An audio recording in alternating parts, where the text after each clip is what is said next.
Bom, estamos voltando. Boa noite, 21h05. Vamos dar início à prova memorial do candidato Cássio Rodrigues. Boa sorte. Obrigado. Boa noite, a todos.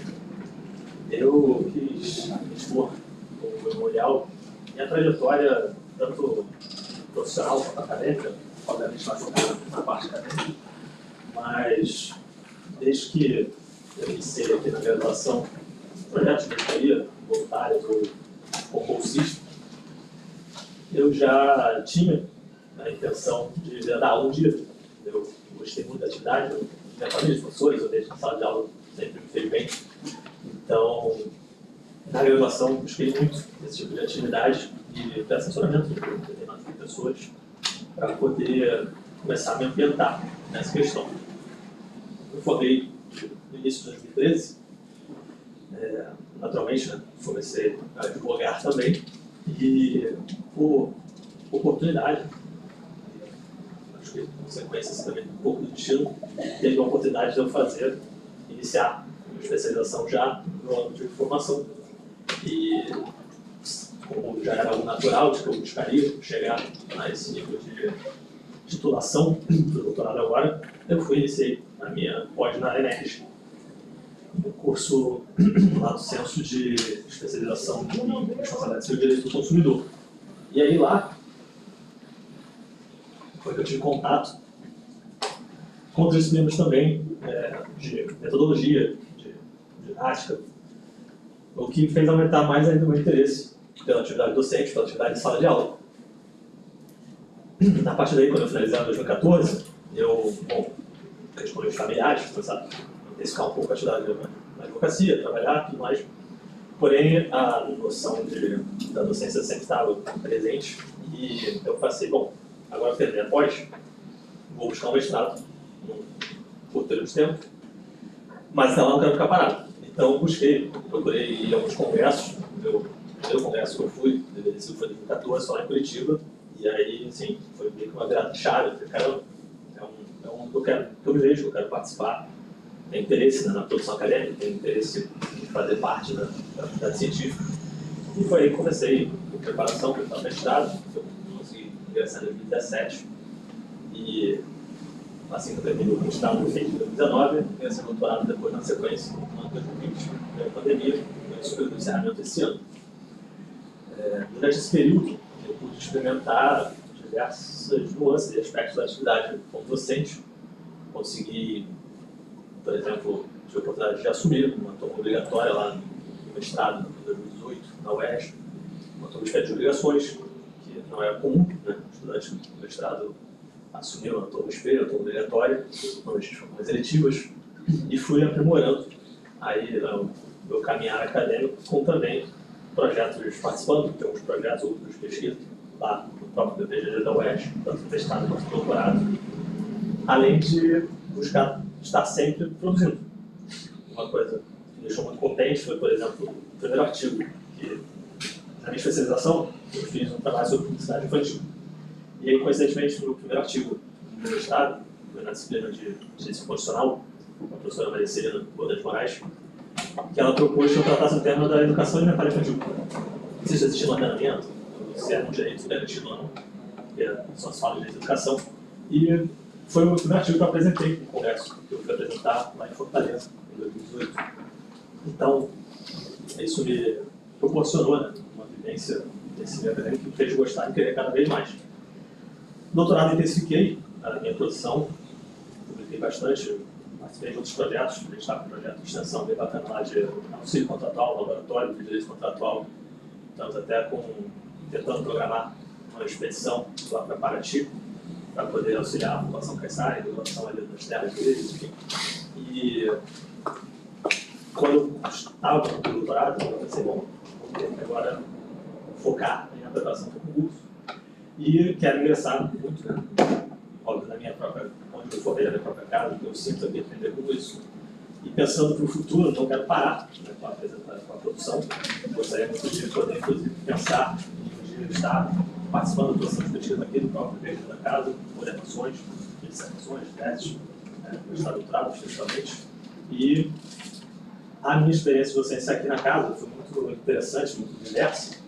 Eu tive contatos com várias áreas, mas acabou que, você vai se recordar, porque eu fui chefe no caso do departamento, precisava de professor de direito digital, já era uma matemática que eu estava estudando para a minha tese, e muitos alunos vinham falar comigo, pediam incentivo, queriam que isso fosse reativado, a Liga de Direito Digital aqui. Então, eu vejo muito com bons olhos um retorno aqui a casa, na graduação, trazer projetos de pesquisa ou de extensão nessa área. Eu escrevo muito em temáticas de liberdade de expressão, redes sociais, em relação ao uso de memes, uso de vídeo de imagem, posts. A área do direito de mídia é uma interseção que me agrada muito e acho que os alunos procuram bastante isso. Já até uma doação de um livro para a biblioteca disso. E os alunos pedem, tem que mudar outro, correndo atrás disso também. Então acho que é algo que agregaria muito para a didática e para a dinâmica da graduação, que os alunos sentem falta de uma atividade dessa natureza. E também propor de extensão, principalmente um pouco nessa área mais de vulnerabilidade, para tentar aí fazer algum impacto social importante, botar o nome da PRJ no cenário desse aspecto, além de, obviamente, demanda do tempo, demanda do trabalho, ingressar, talvez, também aqui no PGD, para poder dar continuidade a alguns desses projetos, levar para a graduação, tentar fazer uma integração dos alunos da graduação para após e incentivar cada vez mais a pesquisa. Não sei se eu estou dando muito tempo, professor. Assim, eu estava só achando, eu estava prestando atenção, mas focando aqui exatamente no que você falou agora no final. Que é uma coisa que eu vou comentar. Bom, agradeço a você, né, pela apresentação. Vamos agora, então, passar para uma fase de admissão. Como eu vou repetir a mesma coisa, assim, então, ter bem assim a paridade, né, colocar as coisas que eu falei para os outros candidatos. Né? Você é um egresso da casa, a gente fica muito feliz, né, de ver essa trajetória. Né? A gente, às vezes, tem tanta dificuldade no dia a dia, né, que são dia a dia do professor não é fácil, assim, né? Acho que são os louros, né? A gente vê que no final, né, os frutos vêm, né? Você vê, né? Mais de 10 anos aí de trajetória, né? Lá da sua formatura até você chegar aqui, né? Que eu até acabei falando, né? Você foi monitor de direito civil, né? Então a gente vê que essas pequenas sementes, né, de atividade, né, vão despertando interesse em alguns, né, para algumas áreas, e você acabou seguindo. Mas o que eu ia dizer é o seguinte: a gente fica muito feliz, né, de ver a sua trajetória, a gente vê que você foi um desses frutos, né, que se interessou pelo direito civil e seguiu uma belíssima trajetória, né, como a Chiara, que também é egressa da casa. Mas eu vou, né, destaco algumas coisas positivas, mas infelizmente vou ter que fazer o papel de advogado do diabo também, né? Provocar aqui, cutucar algumas coisas. Mas antes até de criticar, uma coisa eu tenho que ressaltar, né? O seu memorial foi impecável, né? Não sei nem se você talvez teve auxílio, aconselhamento de alguém, mas você fez assim com cuidado. E eu tenho que elogiar pelo seguinte: você teve o cuidado de trazer o que é muito importante do memorial, né? Dizer o que você, no caso, ser aprovado, né? O seu foco de disciplinas para adicionar, o que você contribuiria em termos de grupo de pesquisa, eventual projeto de extensão, né? Uma eventual eletiva, né? Então isso eu tenho que ressaltar, porque é o que a gente pretende, espera da prova de memorial. Você reproduziu na apresentação, mas está aqui. Então, esse mérito eu acho que a gente tem que trazer, né? O memorial está impecável, né? Aliás, né, volto a dizer, né, eu não entendi por que você não preparou os slides, porque o seu cuidado com a documentação, até tabela sugerindo pontuação de títulos, você teve o cuidado de trazer na sua documentação. Você teve um cuidado com a documentação, e eu vasculhei as documentações, eu tenho que dizer, isso daí foi muito positivo. Agora vamos, né, às perguntas mais, né, para cutucar e ouvir de você. Você teve uma trajetória muito linear, até pela sua idade não houve grandes, digamos assim, interrupções.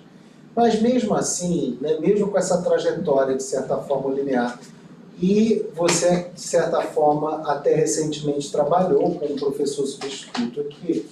Eu queria também ouvir de outros, das outros candidatos, o seguinte: em determinados períodos, né, porque o substituto foi há pouco tempo, você se formou, deu uma pausa, foi fazer outras coisas, aí mestrado, doutorado.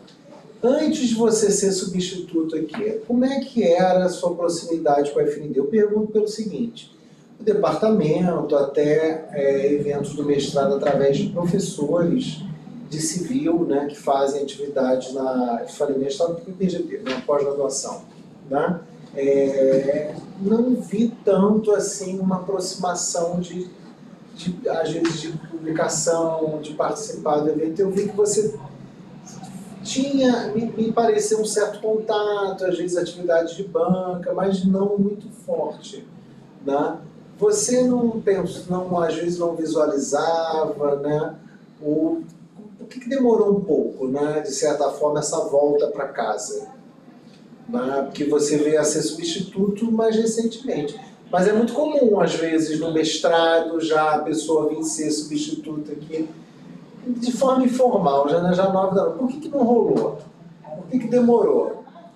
Isso é uma coisa... Bom, assim, no período até eu ingressar no mestrado, foi um período um pouco mais complicado em relação familiar, assim, então tive que focar um pouco mais na parte da advocacia, questões financeiras, mas isso passou.